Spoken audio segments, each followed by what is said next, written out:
What's up, everyone? It's the mailman. Off season, it's kind of rainy. So the day we went in there and we got a motor for the 8 car, and I really wanted to drive my car for Pike County, but we had something. Last time I was at Hattiesburg, I dropped the 3 cylinders. Didn't know what it was. The electrode on the end of the spark plug was bent.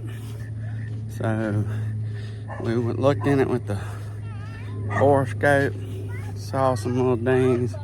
I put it back in. Hey y'all. Hey buddy.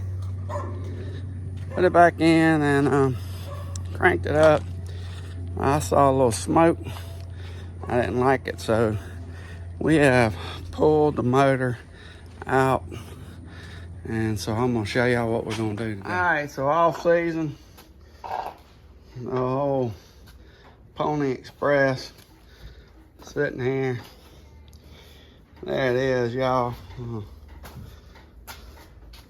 Motor is out.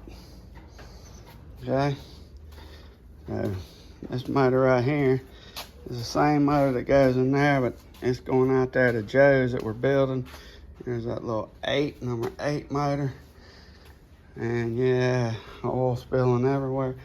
Here is the Pony Express's motor. So we took it out. Here are the rockers, you want to call them. The cams are wrapped up right there. I'm fixing to label all this stuff, get everything going. Intake right here, and head right there. I'll flip it over here in a minute. But here is one of the pistons.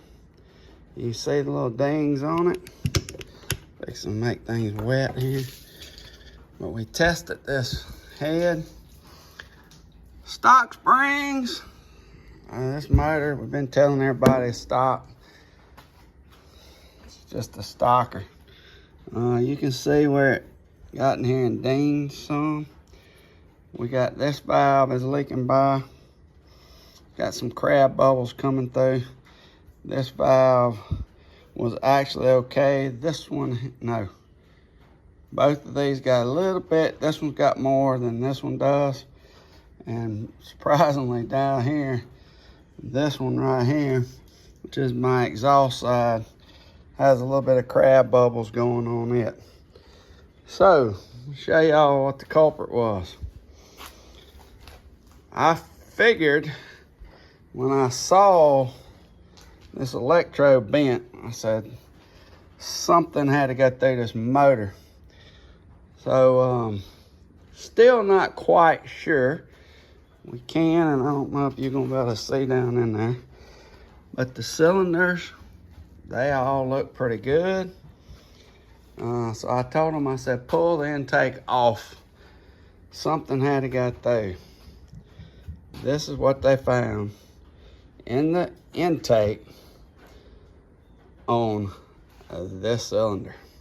Now, if that didn't go through the valve, or either it went through the valve, it's been hit, rattled, because it ain't round no more. So it might have went in there and then got spit back through this valve. How that something that big made it through the valve without getting stuck in that valve, don't know. Usually I don't believe that you're gonna blow this back into the intake, but this was actually found up in the intake. We don't know where it come from, to be honest. We have looked everywhere. We have looked at lineup pins, intake lineup pins. We even thought maybe this part right back here, we looked inside the intake thinking that, because it's pretty close to that. But we've looked at the breather. We've looked everywhere trying to figure out what that really was that went in there. Some people have some speculations. I just flat out don't know where that come from. So that's why I'm making this video. Any of y'all know where that come from, you can let me know. I got to figure it out, but we are going to rebuild this motor. The crank. We checked the crank. The crank has the right amount of thrust, and you can see that I can spin that really good by hand. So the bearings are good. The bearings on the rods, they looked good. I mean, other than just the regular wear, they look good. There ain't no major spots on it. Little line right there, but nothing spun. Crank looks good, but you know how I like to do it. We're gonna pull this baby slam apart. We'll take the crank out, mic it, check everything again, clean this block up, because although I clean it after every race, there's some dirt left on it. We'll hot dip it, clean it, put it in the vat, clean this baby up, and put her back together. Now I'm gonna take some sizes so that y'all can see. There's our ring. We put one ring in there to see that ring gap. That ring gap is still in good shape. So where the smoke was coming from, it could have just been when we pulled the motor, it leaned over or something like that. I'm not quite sure. But I'm gonna take some sizes on these cylinders to show everybody what size cylinders I have. See if they line up to a stocker, because I have always claimed this is a stock motor. Although I never have mic'd it, so we're fixing to do it right now. All right, here we go. Here is me. I know these are not, look, we got the bore scopes, we got cylinder bore gauges and all that. This is just a rough to see where we at. Come in here. It's supposed to be 3.386 is that. I'm gonna have to come right there. It's hard to hold this and get it accurate, but I'm pretty close. Okay, so it's a little under, which we know that's, so that's 3 inches, 300, and it says 84. If I put this phone down and got it just right, 3.386 is what it's supposed to be. That's pretty much what it is, fellas. 3.386. Let's see what this one is. There we go. 3.386. Stop. All stop. So, been slinging the guts out of this little K28-2. But there you go. I've told y'all that I would show y'all if we ever tore this motor apart. Stock cams right here, they're all wrapped up. There they are. They're stockers. Rocker arms, all stock. We do have them pinned so that they won't get through. So we're going, I like the little A2s. I know they don't have the other torque as the K24 A2s, but I like these little motors. Once you get them wound up, they'll go. So we are going to put this one back together. So just a little look into the motor. Let y'all see what I'm out here doing today. I don't know if this is a full video or what Skylar do. He'll throw it in one of these builds. Because we do have quite a few stuff going on around here. Here is the old this is the old motor right here that we pulled out of the 8. And Skylar got it a little bit wrong. Of course, he tries his best here to keep up with everything me and Fleming and Kevin and anybody else that comes on Tuesday nights do. But actually, what happened was when I was in the old Acura RSX base model, the OG, which was one of my favorite cars. I really wish we wouldn't have sold that one, but we did. And the guy that got up in Greenville went up there and won a lot of races. But the dad side came out on me. And so I went in there and was supposed to start the second half of the race. Fleming rode with, trying to remember who he rode with Kevin to start with. I was in the OG with the bank. The bank had us in a pretty good spot. I was about to get in, come in, and the 8 car was overheating.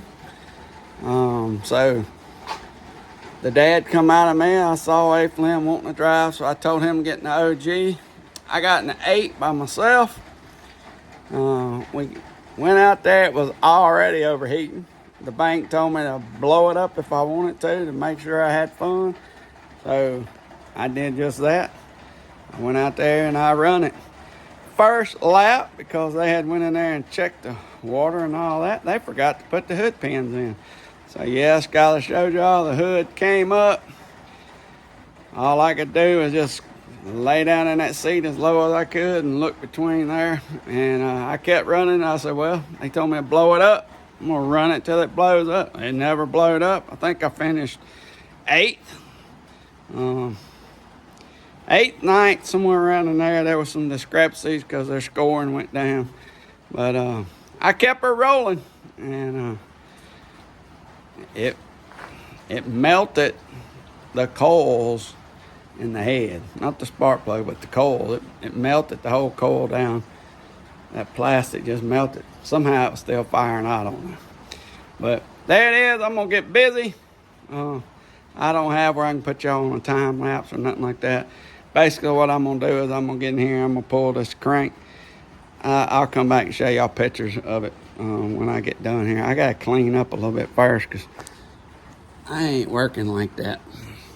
All right, I'll be back with y'all later. All right, so I'm back. Cleaning all that junk up. I just can't work in that. But we're going to flip this over here in a little bit. I just want to show y'all a little bit of what I do. Try to do. So all the parts we used to put in bags.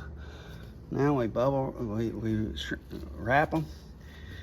And things that I do is like, here's a crank position sensor. You see, the bolt is still in it. So anything that has bolts that go with it, like that pan, I put the bolts down in there with it and try to keep all the bolts that way. The other thing I like to do, because we have so many cars in here, so much stuff, is the other stuff, I haven't wrapped my clutch up, but I like to put the stuff that goes with my car in my car, because we do have ways that it, like my radiator, I took it out. My half shaft, my axles will go in here. Anything like that, we're gonna flip this motor over here. Started cleaning a little bit back there, way back there in the parts washer a little bit. After we get the dirt off, put it through a parts washer, clean it, and we'll go back together with this thing. All right, so we're gonna go ahead. Now, I know you put things on YouTube, you got mechanics do all kind of different stuff.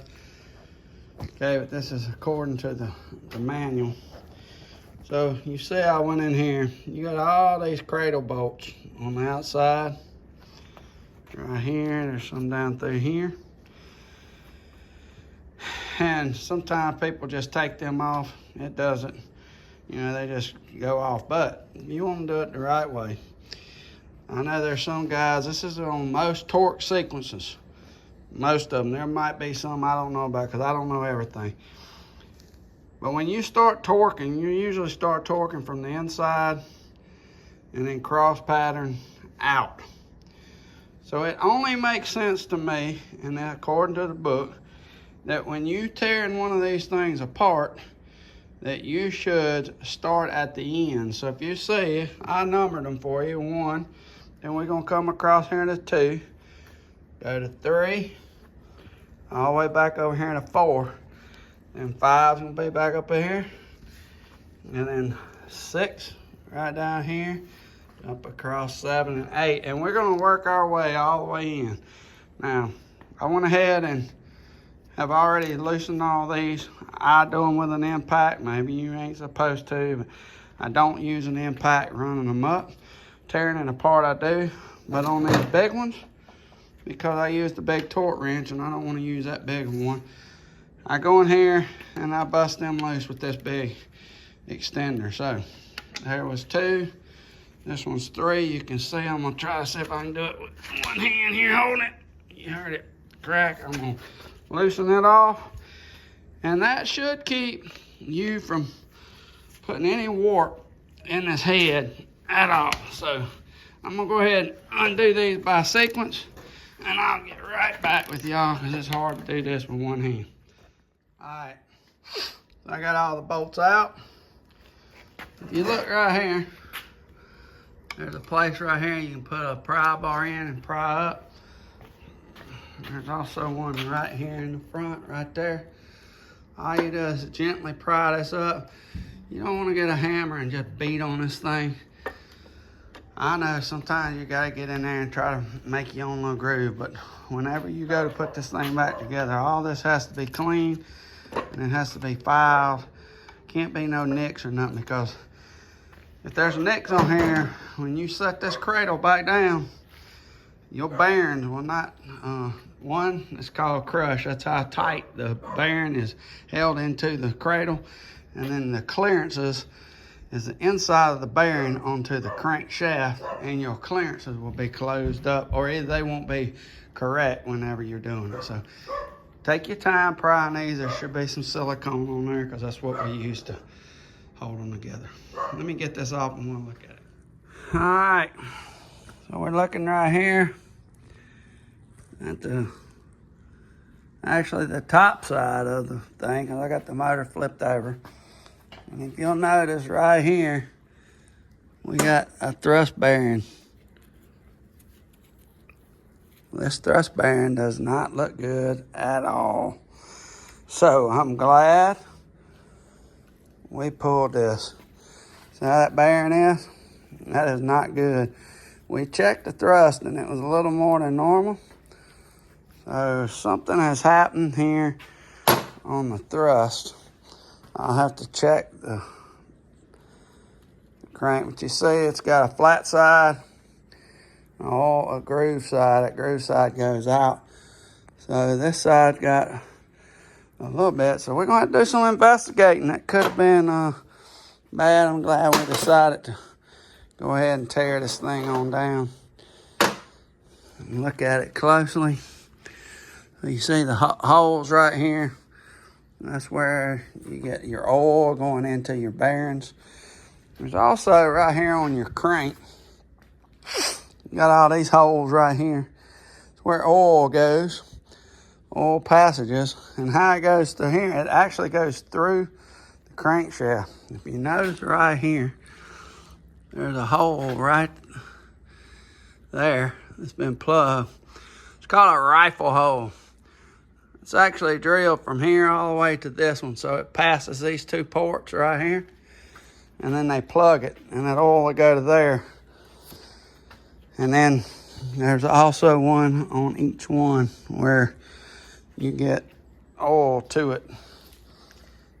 So it's very important that you clean all these ports out. If you're rebuilding one, you clean them real good, because I got a bearing that's bad. That babbitt had to go somewhere.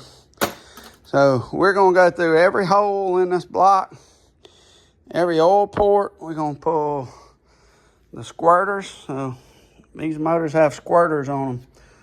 Right here, it squirt under the piston, on the skirt of the piston. We're gonna have to clean all this out now, because we got some babbitt that's went through this too also. All right, y'all, I'm gonna just clean this motor up. I'll go ahead and finish pulling the oil filter, the oil cooler. These motors have coolers, alternator, and the water pump, and the thermostat housing, the starter come off. Everything will be a bare block. We'll go to cleaning it real good. We're gonna freshen this pony back up so we can go win some more races. All right, y'all, so this is another day. Took off the other day, but got the block down to just the block. Fixing to start doing a lot of cleaning. Clean the block up, get everything clean, get all the oil galleys clean, get everything cleaned on it.